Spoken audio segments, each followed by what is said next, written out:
Sir एक और सवाल ये है कि सर ग्रेजुएशन को लेके, सर जैसे कि मैंने जितने भी टॉपर्स देखे हैं तो सर उन्होंने एमटेक मतलब बड़े बड़े कॉलेजेस से किया है। अब छोड़िए ना उन सबको। सर सर ठीक है लेकिन। आप देखिए मनोज शर्मा को।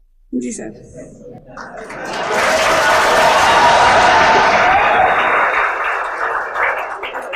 अभी आज सुबह मेरे उससे बात चल रही थी तो विचार हुआ कि वो आज रात को यहीं आ जाए, आज हम गप्पे मारे, पर वो फाइनली हो नहीं पाया। कभी आपको मिलवाएंगे, ऐसे लोगों से मिलवाएंगे। क्या होता है कि देखिए, आप यूपीएससी की बात कर रही सर है, एमपीपीएससी। एमपीपीएससी की बात कर रही है। एमपीपीएससी तो कोई एग्जाम ही नहीं है, वो तो बहुत ही आसान होता है। कोई एग्जाम एमपीपीएससी, लड्डू भरे हुए लड्डू उठा के खा रहे नहीं, उसको एमपीपीएससी कहते हैं। एग्जाम तो यूपीएससी होता है, एमपीपीएससी तो बहुत आसान है, मतलब बहुत आसान। विश्वास कीजिए मेरी बात पर, मैं मजाक नहीं कर रहा हूँ।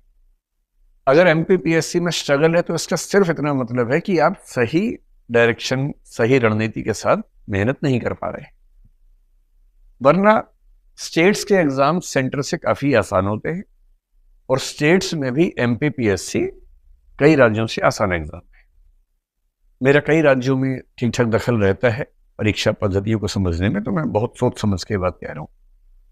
तो जैसे मनोज का, तो आईएएस की बात मैं कर रहा हूं भी। आपने कहा कि किसी का एमटेक है, किसी का बीटेक है, कोई आईआईटी से है, ठीक है, वो लोग भी हैं। सिविल सर्विसेज की यही तो ब्यूटी है। सिविल सर्विसेज में हर फील्ड के लोग आ सकते हैं, और कितनी भी कोशिश कर लीजिए, ये बात सही है कि इंजीनियर्स की भूमिका या उनकी मात्रा इन एग्जाम्स में ज्यादा है, और इसकी वजह बड़ी सरल सी है। इसमें यह नहीं सोचने की भेदभाव हो गया है, वरना हम लोग तुरंत आरोप लगाए थे कि भेदभाव हो गया है क्योंकि इंजीनियर ज्यादा है। इसके पीछे का तर्क भी तो है। जनरली हमारे स्कूलों में जो 12वीं क्लास में सबसे ज्यादा तेज है पढ़ने वाले बच्चे, जनरली वो इंजीनियरिंग में जाते हैं। यही तो होता है। तो 11वीं 12वीं तक जो बच्चे पढ़ने में सबसे अच्छे थे, टॉपर्स थे, उनमें से 10 में से 6-7 इंजीनियर ही बन गए, 1-2 डॉक्टर बन गए। ह्यूमैनिटीज में कम जाते हैं, कॉमर्स में कम जाते हैं। 3 या 4 साल की ग्रेजुएशन में ऐसा तो है नहीं कि जीन्स बदल जाएंगे। डीएनए वही है, जीन्स वही है। इंजीनियरिंग करके फिर वो आईएएस एग्जाम देने लगे, मान लीजिए। आर्ट्स के बाद भी लोग आईएएस एग्जाम दे रहे हैं। पर क्योंकि पहले जो स्कूल में सबसे ज्यादा पढ़ने वाले बच्चे थे इंजीनियर बन गए थे, वो अब भी पढ़ रहे हैं। इंजीनियर टॉप कर गए ऐसा नहीं है। दरअसल वो बच्चे जो स्कूल लाइफ से ही बहुत पढ़ रहे थे, जो संयोग से इंजीनियर भी बने बीच में, वो टॉप कर गए क्योंकि वो बचपन से टॉप कर रहे थे। तो ये इतनी आश्चर्य की बात नहीं।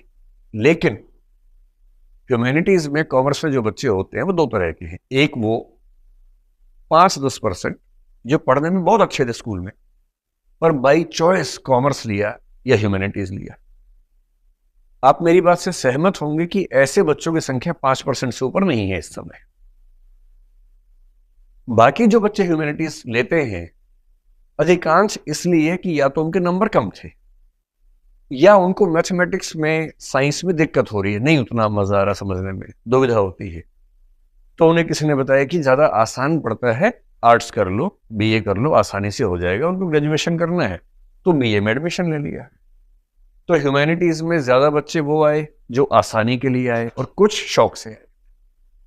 पर एक ऐसा वर्ग है जिसने बीए इसलिए लिया था कि आसान है, क्योंकि वो नहीं संभाल पा रहा साइंस, लेकिन ग्रेजुएशन करते करते उसको पढ़ने लिखने में मजा आने लगा, सीरियस हो गया।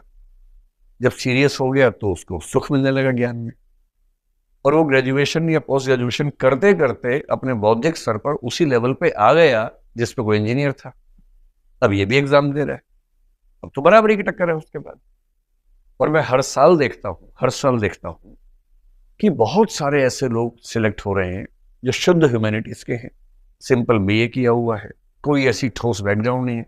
इसी बार जो रिजल्ट आया, 2-4 दिन पहले रिजल्ट आया, उससे मध्य प्रदेश के जो बच्चे निकले हैं, एक बच्ची खरगोन से है 257 रैंक पर, मनीषा धारवे। उसके पूरे, मतलब पूरी ट्राइबल बेल्ट में कोई बच्चा आज तक आईएएस नहीं बना, वो आईएएस बनी है। एक बच्ची भोपाल से निकली है जो भारती साहू नाम है, उसकी बैकग्राउंड देखिए, उसके फादर ऑटो चलाते रहे हैं। तो ऐसा थोड़ा है, इस एग्जाम की यही तो ब्यूटी है कि इसमें आईआईटी के टॉपर्स भी आएंगे, और इसमें 12वीं फेल होकर ग्रेजुएशन करके जो बने हैं वो ही आएंगे, हर तरह के लोग आएंगे। असली बात सिर्फ इतनी है कि एग्जाम के लिए आपने कितनी ईमानदारी से मेहनत की, और यदि वो आपने 1.5-2 साल 2.5 साल ठीक से ताकत लगाई है, अपनी स्ट्रेटेजी के साथ लगाई है, तो ये एग्जाम ऐसा नहीं है कि ना हो। मैं बहुत खुल के ये बात कह रहा हूं, इसलिए नहीं कि आप मोटिवेट होकर इस एग्जाम की तैयारी करें, आप तो पहले से कर ही रही हैं। आईएएस का एग्जाम मुश्किल नहीं है यदि आप सामान्य बुद्धिमत्ता के स्तर पे हैं और मेहनत करने को तैयार हैं। और एमपीपीएससी का एग्जाम आईएएस की तुलना में बेहद आसान है, बशर्ते स्ट्रेटजी ठीक हो, मुश्किल नहीं। और ये मैं बहुत होशो हवास में कह रहा हूं, मुझे ये कहने में जरा से भी दुविधा नहीं, ठीक है। तो आईआईटी वाला कोई मिले कि मैंने तो आईआईटी से बीटेक किया, एमटेक किया, तुमने क्या किया? सर मैंने तो सर अटल ये अटल बिहारी कॉलेज है सर, यहीं पास पे ही है सर, हाँ। वहां से डिग्री करी है। आप बोलना मैं अटल बिहारी महाविद्यालय से बीए करके आई हूँ, हाँ सर। और अटल बिहारी जी ने भी बीए ही किया था और वो पूरा देश संभाल रहे थे। जी सर। और मैं उस देश में रहती हूँ। सीधी सी बात है, जब देश का प्रधानमंत्री बिना बीटेक एमटेक की इतना देश संभाल सकता है, तो मैं जिला नहीं संभाल सकती? जी सर। ऐसी कौन सी खास बात है? तो डरना नहीं है किसी से, खौफ में तो रहना ही नहीं। कोई आपको डराए ना कि मैंने एमटेक किया है, अब बोलो बधाई हो, मैंने एमए किया है, तो क्या फर्क पड़ता है? जी सर। है ना, डरना नहीं, मस्त रहना है। चलिए।